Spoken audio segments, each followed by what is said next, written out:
നിന്നെ ഞാൻ കൊല്ലാൻ വേണ്ടി പോവാടി. കൊല്ലാനോ? അതെ. അയ്യോ അയ്യോ, കൊല്ലല്ലേ, വെടിവെക്കല്ലേ, അയ്യോ കൊല്ലല്ലേ, വെടിവെക്കല്ലേ, അയ്യോ കൊല്ലല്ലേ, കൊല്ലല്ലേ. രശ്മി, കാട്ടാളനാ? ഞാൻ നിന്റെ പ്രചോപേട്ടായി. അമ്മേ, ഇത് സ്വപ്നായിരുന്നോ? പ്രാർത്ഥിച്ചിട്ട് കിടന്ന് ഉറങ്ങ് രശ്മി. ഞാൻ ഓടി ഓടി ഒരു പരിവായി. പ്രശ്നവേട്ടാ, എനിക്ക് എന്തേലും സംഭവിച്ച നമ്മുടെ മോളെ നന്നായി നോക്കിക്കോണേ. നിനക്ക് എന്തോന്ന് പറ്റേ? അതൊന്നും പറയാൻ പറ്റില്ല. ഞാനില്ലാതായി കഴിഞ്ഞാലേ താടിയൊന്നും വളർത്തി നടന്നേക്കരുത്. അതേതായിരുന്നല്ലോ ഇല്ല. അപ്പൊ ഞാനില്ലാതായ വിഷമൊന്നുമില്ല അല്ലേ? സങ്കടപ്പെടണോ? സങ്കടപ്പെടാ. അങ്ങനെ ആർട്ടിഫിഷ്യൽ സങ്കടം ഒന്നും പെടണ്ട. ഇടി, നീ ഇത് എന്തോന്നൊക്കെ എണീറ്റിരുന്ന് പറയണത്? മണി എത്രയെന്ന് വല്ല വിചാരമുണ്ടാ? പ്രശോഭേട്ട, ഞാനൊരു കാര്യം പറയട്ടെ. പറ. നമുക്ക് ഇവിടുന്ന് മാറാം. ഇപ്പൊ തന്നെ വേണം? ഒന്ന് നേരം വെളുത്തിട്ട് പോരെ. ഉറങ്ങടി നമുക്ക്. എനിക്കിനി ഉറങ്ങാൻ പറ്റുമെന്ന് തോന്നുന്നില്ല. ആ, എന്നാലേ എനിക്ക് നല്ല ഉറക്കം.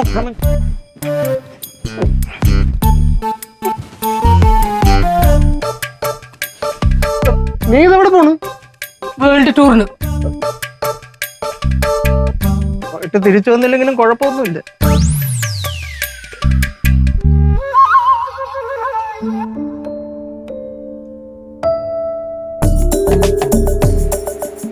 അമ്മ, അമ്മ,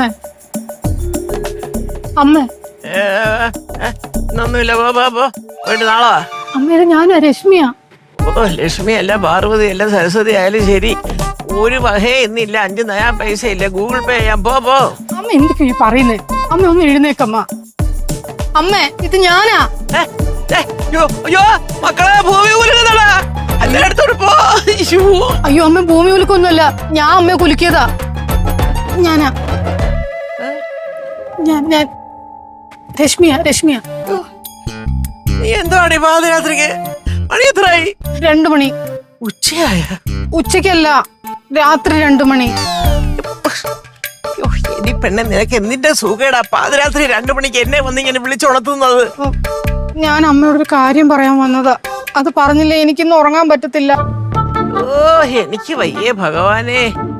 എന്തോ ആ കാര്യം എന്ന് വെച്ചാ പറഞ്ഞു തോലക്ക് പെണ്ണെ. അമ്മ ഒന്ന് എഴുന്നേറ്റിരിക്കോ? എങ്ങനെ? കിടന്നുകൊണ്ട് കേൾക്കുന്ന കാര്യമല്ല, എഴുന്നേറ്റിരുന്ന് കേക്കണം. എന്റെ പെണ്ണ്, നിനക്ക് എന്താ വട്ട് പിടിച്ചോ? എഴുന്നേറ്റിരുന്ന് കേക്കാന്. അതെ, തുടർക്കഥ പറയാം. പറ. അമ്മ, എന്റെ പൊന്നു കൊച്ചെ, എന്താന്ന് വെച്ചാ ഒന്ന് പറഞ്ഞു തോലയ്ക്കുവോ വേഗം? ഞാൻ ഈ പറയാൻ പോകുന്ന കാര്യം വേറെ ആരും അറിയരുത്. അവൾ എന്തിനാ അങ്ങനെ ചെയ്തെന്നുള്ളത് അറിയില്ല, അതെന്തിനാ വാങ്ങിച്ചതെന്നും അറിയില്ല. പക്ഷെ അവൾക്ക് എന്തോ ഉദ്ദേശമുണ്ട്, അല്ലാതെ അവളത് വാങ്ങില്ല. നീ എന്തോ അവളെന്ന് പറഞ്ഞു? ആരുടെ കാര്യം നീ പറയുന്നേ? അമ്മ, എനിക്ക് അമ്മയോടത് പറയാൻ പേടിയാ. പുറത്തറിഞ്ഞു കഴിഞ്ഞാ അവള് നമ്മളെ കൊല്ലും. എന്റെ കൊച്ച, ഈ അവളാരാ? നീ ആദ്യം അത് പറ. അമ്മ, അവളെ സുവോ? ഈ തോക്ക് കണ്ട കാര്യം ഈ വീട്ടിലുള്ള ആരെങ്കിലും അറിഞ്ഞാൽ? ഇല്ല. അറിഞ്ഞ പിന്നെ നിങ്ങൾ ഉണ്ടാവത്തില്ല. അയ്യോ, പോയാ കൊച്ചേ? ആരുടെ കാര്യം വന്ന്? സാവിത്രി. ആ സാവിത്രി ഇല്ലേ? സാവിത്രി? അതാരെ? അത് അമ്മ മുത്തു ഉച്ചയ്ക്ക് ഒരു കഥ പറഞ്ഞായിരുന്നു, ഒരു സാവിത്രിയുടെ. ആ സാവിത്രി മരിച്ചു പോയതാന്നും സാവിത്രിയുടെ ആത്മാവ് മുത്തുവിനെ ആക്രമിക്കുന്നുണ്ടെന്നുള്ളതൊക്കെ. അപ്പൊ എനിക്കും പേടിയായി, സാവിത്രിയുടെ ആത്മാവ് എന്നെ ഉപദ്രവിക്കുമെന്ന്. അയ്യോ, എന്നെയൊക്കെ ഏതാത്മാവ് ഉപദ്രവിക്കാൻ? അവനെ തിരിച്ച് ഉപദ്രവിക്കാതിരുന്നാ മതി. ഇത് പറയാനാണ് നീ എന്നെ വന്ന് പാതിരാത്രിക്ക് കുലുക്കി വിളിച്ചതല്ലേ? അത് പിന്നെ പേടിയായപ്പോ എനിക്ക് അമ്മയോട് പറയണം തോന്നി. എടാ, പേടി നിന്റെ അമ്മുമ്മയുടെ. ഓ, എനിക്ക് വല്ലതൊക്കെ എന്നെ കൊണ്ട് പറയിപ്പിക്കാതെ പോടി. വിളിച്ചുണർത്തിട്ട് സാവിത്രി, മറ്റേത് മറിച്ചത് മുത്തു. ഓ ഭഗവാനെ, ഇങ്ങനൊരു തലയിലേക്ക് ആർക്കും ഉണ്ടാവില്ലേ? ഓ വേണ്ട, എല്ലാം ഒപ്പിച്ചേച്ച് ഇറങ്ങി അങ്ങ് പോയി. നമ്മളെ ഏത് നേരത്തുറങ്ങും? എന്തൊരു കഷ്ടമാണ്. കൃഷ്ണ, അയ്യോ ദൈവമേ.